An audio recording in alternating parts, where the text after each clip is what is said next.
Bonsoir Père Abraham. Bonsoir Stéphane. Merci d'être ici avec nous. Est-ce qu'on peut toujours avoir en écho ce discours entre le Christ et Marthe qui m'aime, qui croit en moi, ne mourra pas? Est-ce que c'est quelque chose encore qui a une résonance dans un monde marqué par la postmodernité? D'abord, merci de m'accueillir sur ce plateau. Deuxièmement, je salue la population qui nous regarde ce soir. Ce texte évangélique dont tu viens de citer est un texte fondamental qui rappelle que Jésus, en disant à Marthe, « Celui qui croit en moi, même s'il meurt, vivra pour l'éternité », c'est que le fondement de la foi chrétienne repose sur le mystère pascal du Christ, c'est-à-dire la mort et la résurrection de Jésus.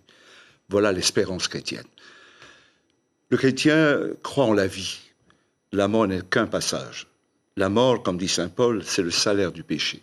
Dieu nous a créés immortels. Il nous a créés pour la vie éternelle. Et pourtant, on passe nécessairement par la mort. La mort ne doit pas nous faire peur.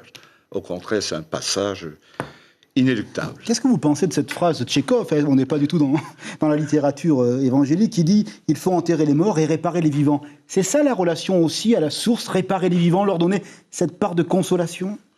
C'est vrai, parce que quand on dit les vivants, c'est-à-dire ceux qui aspirent à la vie. Et tant qu'on est vivant, il faut aimer. Et qu'est-ce qui nous rend vivants? C'est l'amour.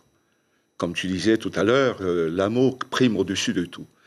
Or, ce que nous allons célébrer demain, ce n'est pas la fête des morts, c'est la fête des vivants. C'est la Toussaint. C'est la fête de Dieu qui est saint et qui veut que tout être humain participe à sa sainteté. Et les saints, ce sont ceux qui ont vécu les béatitudes, que vous connaissez très bien.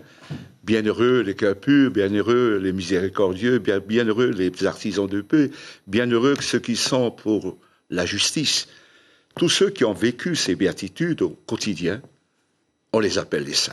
Père Abraham, est-ce que vous comprenez parfois aussi la douleur devant l'injustice de la mort?